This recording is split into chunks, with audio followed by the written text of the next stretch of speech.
अरे बेटा हितेश, तू दिल्लीला कधी आलास? मी दिल्लीला कालच आलो आहे, असे म्हणत हितेश त्याच्या मित्राच्या आईचे पाय स्पर्श करू लागला। आशीर्वाद देताना रोहितच्या आईने इकडे तिकडे पाहिले, दाराकडेही पाहिलं, पण कोणीच दिसत नव्हतं। हितेश म्हणाला, काकू तुम्ही रोहितला शोधत आहे का? खरं तर त्याला खूप काम होतं, त्यामुळे तो येऊ शकला नाही। पुढच्या वेळी मी त्याला माझ्यासोबत घेऊन येईन। आपल्या मुलाच्या येण्याच्या अपेक्षेने काकूंच्या डोळ्यातील चमक पूर्णपणे नाहीशी झाली आणि त्यांच्या डोळ्यात पाणी आलं। काही वेळाने रोहितचे बाबाही आले आणि काकूंना म्हणाले, अगं तू नाराज आहे का? आता हेच आपल्या नशिबात आहे। रोहितचे बालपण त्याच्या आईसमोर उभे राहिले। रोहितच्या बालपणीच्या आठवणी ताज्या झाल्या। किती त्यांनी नवस बोलून देवाकडे रोहितची मागणी केली होती।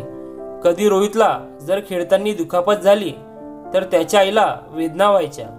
त्याच रोहितला आपले आईवडील आपल्या दर्जाचे वाटत नाही। हितेश रोहितला म्हणाला, तू एवढी प्रगती करून काय करणार की तू तुझ्या आईबाबांचा आधार होऊ शकत नाहीस? तुला फक्त तुझी मिळकत आणि पैशाचेच पडलेले असते। तुझे आईवडील कोणत्या अवस्थेत जगत आहेत याचा कधी विचार केला आहेस का? हितेशला रोहितला समजवायचं होतं। यावर रोहित म्हणाला, जर तू माझा मित्र असेल तर फक्त मैत्रीपुरते मर्यादित राहा। तुला माझ्या कौटुंबिक बाबींमध्ये ढवळाढवळ करण्याची गरज नाही। हे माझे जीवन आहे, मी ते मला हवे तसे जगू शकतो। आयुष्य कसं जगायचं आणि वडिलांसोबत कसं राहायचं हे जाणून घेण्याची मला गरज नाही। दिवसभर येथे अनेक रुग्ण येतात, जर मी त्यांना सोडून एक दिवसही निघून गेलो तर माझे हजारो रुपयांचे नुकसान होईल। त्या नुकसानाची भरपाई कोण करणार? मी माझे करिअर सोडून गावात राहू शकत नाही आणि त्या गावात ठेवले तरी काय? आणि आईबाबांना इथे राहायला बोलावले तर ते म्हणतात आम्ही गाव सोडून कुठेही जाणार नाहीत। आणि राहिला पैशाचा विषय, तर मी त्यांना दर महिन्याला पैसे पाठवू शकत नाही, कारण माझे स्वतःचे कुटुंब आहे आणि त्यांचा खर्चही आहे। पण बाबांचे म्हणणे आहे की मी त्यांना दर महिन्याला पैसे पाठवावेत। रोहित, तू डॉक्टर आहेस आणि इतके पैसे कमावतोस की आई बाबांना दर महिन्याला पैसेही पाठवू शकतो। तू त्यांना तुझा वेळ देतो ना पैसा। त्यांनाही तुला भेटण्याची इच्छा होते। जवळपास वर्ष झालं तू आई वडिलांना भेटला नाहीस। त्यांना सुद्धा आपल्या मुलाला आणि नातवाला भेटण्याची तळमळ होत असेल।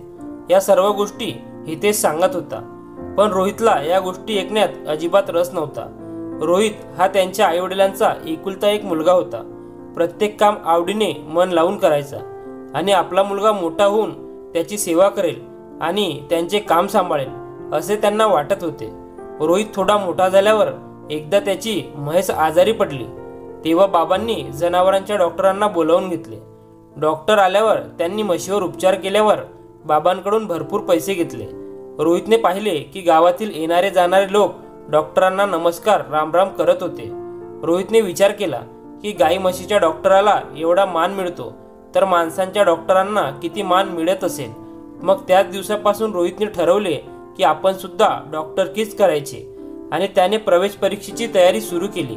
आईला वाटत होते की रोहितने डॉक्टर नाही व्हावे, कारण रोहित डॉक्टरेट करून शहरात जाणार आणि तिच्यापासून दूर होणार हे तिला माहीत होतं। पण रोहित त्याच्या निर्णयावर ठाम होता आणि त्याने डॉक्टर होऊन गावकऱ्यांची सेवा करणार असल्याचे सांगून बाबांना पटवले होते। रोहितची परीक्षेत निवड झाली आणि तो शिक्षणासाठी शहरात गेला। पण इकडे आई काळजीत पडली आणि म्हणू लागली की आता तुमचे काय आणि जमीन कोण सांभाळणार? तेव्हा रोहितचे बाबा त्याच्या आईला म्हणाले की मी आहे ना, तू फक्त देवापाशी प्रार्थना कर की तो खूप मोठा यशस्वी डॉक्टर बनावा। रोहितच्या बाबांकडे रोहितच्या शिक्षणासाठी पुरेसे पैसे नव्हते, म्हणून त्यांनी आपली जमीन गहाण ठेवून पैशाची व्यवस्था केली आणि दर महिन्याला रोहितला पैसे पाठवू लागले। रोहितच्या आईची जमीन गहाण ठेवण्याची अजिबात इच्छा नव्हती, कारण त्या ते पुन्हा सोडवू शकणार नाहीत हे त्यांना माहीत होतं। पण रोहित म्हणाला की तो डॉक्टर बनून इतके पैसे कमवणार की त्याची आई आणि बाबा राज्य करतील। काही वर्षांनी रोहितची डॉक्टरेट पूर्ण झाली आणि त्याला एका चांगल्या हॉस्पिटलमध्ये नोकरी लागली। आपल्या मुलाने आपल्याच गावातील मुलीशी लग्न करावे अशी बाबांची इच्छा होती, पण रोहितने त्याच्यासोबत काम करणारी आणि डॉक्टर असलेली मुलीची निवड केल्याने स्पष्टपणे सांगितले। रोहितने प्रियाशी लग्न केले।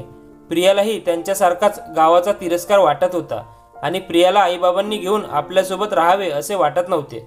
आईबाबांना हे माहीत असल्याने ते रोहितच्या घरी आले नाही. गहाण ठेवलेली जमीन सोडवण्यासाठी बाबांनी रोहितकडे पैसे मागितले, तेव्हा रोहितने स्पष्टपणे नकार दिला आणि म्हणाला की आता स्वतःसाठी नोकरी शोधा आणि जमीन विसरून जा. जमीन नसती तर आम्ही तुला शिकवू शकलो नसतो, डॉक्टर बनवू शकलो नसतो. पण रोहितला या सगळ्या गोष्टीशी काही देणे घेणे नव्हते. शहरी जीवनात तो व्यस्त होता. रोहितची पत्नी प्रिया देखील डॉक्टर होती. तिला मुलगा झाला तेव्हा तिने 6 महिन्यांनी आपल्या मुलाला आयाजवळ सोडून नोकरी करायला सुरुवात केली. रोहितच्या आईची इच्छा होती की त्यांनी आपल्या नातवाला स्वतःच्या हाताने वाढवावे, पण प्रियाने आपला मुलगा आपणच सांभाळणार, अडाणी लोकांच्या हातात देणार नाही हे ठरवले होते. म्हणून आई बाबा जेव्हा कधी शहरात येण्याचे नाव घ्यायचे तेव्हा ती कुठले ना कुठले कारण सांगायची. रोहितचा मुलगा धीरज आता जरा मोठा झाला असेल, तो चालायला लागला असेल, किती महिने उलटून गेले, नातवाचा चेहराही पाहिला नाही, हे रोहितची आई आठवू लागली. रोहित याच गावात डॉक्टरेट करेल आणि आमच्या सोबत राहील असं त्यांना वाटलं होतं. आपल्या अंगणात रोहितच्या मुलाच्या रडण्याचा आवाज घुमेल, घराचे अंगण कसे शांत वाटत आहे. रोहित इथे असताना तर संपूर्ण घर आनंदाने भरून गेले असते. रोहितच्या शिक्षणासाठी जमीन गेली आणि आता या हातांमध्येही कुठे नोकरी मिळण्याची ताकद उरलेली नाही. आई बाबांची तब्येत आता बिघडत चालली होती. हे जेव्हा हितेशने रोहितला सांगितले तेव्हा प्रिया आई बाबांना सोबत ठेवायला तयार नसल्यामुळे त्यांनी त्यांना काही पैसे पाठवायला सुरुवात केली, पण ते पैसे त्यांच्यासाठी पुरेसे नव्हते. डॉक्टर मुलाच्या आईवडिलांना आता गरिबीत जगावे लागत होते, त्यामुळे त्यांची प्रकृती खालावलेली पाहून सर्व नातेवाईक घाबरले. रोहितने त्यांना शहरात आणले, पण प्रियाने त्यांना तिच्या घरी येऊ देण्यास स्पष्ट नकार दिला आणि रोहितला त्यांना वृद्धाश्रमात सोडण्यास सांगितले. आईबाबांचे आयुष्य काही वेळातच उद्ध्वस्त झाले. डॉक्टर मुलाच्या आईवडिलांना वृद्धाश्रमात राहावे लागते, हे किती वाईट गोष्ट आहे याची चर्चा गावात सुरू झाली. रोहितचा मुलगा धीरजही आता मोठा झाला होता आणि त्यालाही डॉक्टर बनायचा विचार होता. त्याने त्याला डॉक्टरेट करायला परदेशात पाठवले होते. रोहितने आपली सर्व बचत गुंतवून आणि कर्ज घेऊन मुलगा धीरजसाठी एक मोठे हॉस्पिटल उघडले. जेव्हा धीरजने परदेशात शिक्षण घेतले, तो भारतात परतला तेव्हा त्याला सरप्राईज म्हणून त्याचे हॉस्पिटल दाखवले. मात्र धीरजने स्पष्टपणे सांगितले की मला भारतात राहायचे नाही, मला परदेशात स्थायिक व्हायचे आहे. हे ऐकून रोहित आणि प्रिया दोघेही सुन्न झाले. धीरज काय म्हणतोय? प्रिया बोलू लागली, आम्हाला वाटलं आमचा मुलगा मोठा झाल्यावर आमचे नाव प्रसिद्ध करेल आणि आमचे हॉस्पिटल पुढे नेईल, पण तू आम्हाला एका क्षणात दूर केलेस. धीरज बाळा, आपल्या देशात काय कमी आहे? सर्व काही येथे आहे, सर्व प्रकारच्या आधुनिक सुविधा आहेत. पण आई, मी परदेशातील एका मुलीवर प्रेम करतो आणि मी तिच्याशी लग्न करण्याचा निर्णय घेतला आहे. आता माझा निर्णय कोणीही बदलू शकत नाही. मी इथे नाही म्हणजे नाहीच राहणार. माझे उद्याच्या फ्लाईटचे तिकीट बुक झाले आहे, मला उद्या निघायचे आहे. धीरजने आपला मुद्दा स्पष्टपणे सांगितला. रोहित आणि प्रिया दोघांना त्यांच्या कानावर विश्वास बसेना. धीरज, आम्ही एवढं मोठं कर्ज घेतलंय तुला सेटल करण्यासाठी.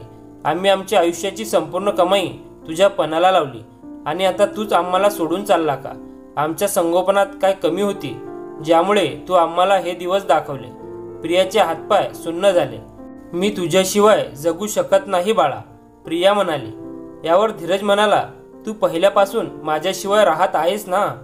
तुम्ही मला एकटे सोडून कामाला जायचे जेव्हा मला तुमची सर्वात जास्त गरज होती.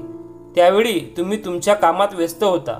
माझ्यासाठी कधी बाबांना वेळ नव्हता आणि तुम्ही माझ्या आजी आजोबांना कधी भेटू दिले नाही. जर तुम्हा दोघांना माझ्याशिवाय राहवत नसेल तर तुम्ही पण वृद्धाश्रमात जाऊ शकता. आणि असं असलं तरी आजी आजोबाही वृद्धाश्रमात राहतात ना, मग तुम्ही का राहू शकत नाही? हे ऐकून प्रियाच्या पायाखालची जमीन सरकली. तशी तिच्यासमोर सासू सासऱ्यांचे चित्र उभे राहिले. त्या दोघांना वाटले जणू त्यांचीच कर्मे संयमाच्या रूपाने त्यांच्यासमोर आली आहेत. प्रिया खोल विचारात बुडाली. या पलीकडे तिला काही बोलता आले नाही आणि ती तिच्या बेडरूममध्ये गेली. रोहितलाही आज आपण आपले कर्म भोगत आहे असे वाटत होते. आज तो त्याचा मित्र हितेशला मिस करत होता. क्षणाक्षणाला त्याला त्याच्या कर्तव्याची आठवण येत राहिली, पण त्याने आपल्या मित्राचेही ऐकले नाही. रोहित आणि प्रिया निर्णय घेतात की ते वृद्धाश्रमात जाईल. दुसऱ्या दिवशी वृद्धाश्रमात पोहोचल्यावर आई आणि बाबांना आश्चर्य वाटले. त्यांना पाहून रोहितची आई आनंदी झाल्या. आई विचार करत होती की आज आपली सून भेटायला आली आहे. प्रियाला सासू सासऱ्यांना पाहून स्वतःचीच लाज वाटू लागली. आपण आईबाबांचे किती वाईट केले आणि आजही आईबाबा आपल्याशी तितक्याच प्रेमाने बोलत आहेत. मी त्यांची माफी मागावी असे प्रिया विचार करू लागली. तेही कोणत्या तोंडाने मागावी. प्रिया आणि रोहित आईबाबांच्या पाया पडत म्हणाले, आम्हाला माफ करा आई. बाबा, आम्ही तुमचे गुन्हेगार आहोत. आजपर्यंत त्यांनी आईबाबाचा विचार केला नाही, पण आज जेव्हा ते स्वतः त्याच परिस्थितीत उभे आहे ज्या स्थितीत त्यांनी आईबाबांना उभे केले होते. आजपर्यंत त्यांनी कधी आईबाबांचा विचार केला नाही, पण आईबाबाची जीर्ण अवस्था पाहून प्रिया आणि रोहित स्वतःला अपराधी समजत होते. बाबा, तुम्ही आणि आई आमच्यासोबत राहाल. आता या वयात तुम्ही खूप काही सहन केले. रोहित आणि प्रियाने आईबाबांना त्यांच्या घरी आणले. घरी आल्यावर समोर धीरज उभा असलेला दिसला. प्रिया आणि रोहितच्या चेहऱ्यावर हसू उमटले. प्रियाने आश्चर्याने विचारले, बेटा, आज तुझी फ्लाईट होती. मम्मी पप्पा, मी तुमच्याशी खोटं बोललो. माझी कोणतीही फ्लाईट नाही आणि मला माझ्याच देशात राहायचं आहे आणि तुम्ही सर्व माझेच आहात. मला तुमच्या सर्वांसोबत आयुष्य जगायचे आहे. तुम्ही दोघांनी माझ्या आजी आजोबांना वृद्धाश्रमात सोडलं होतं हे मला माहीत होतं.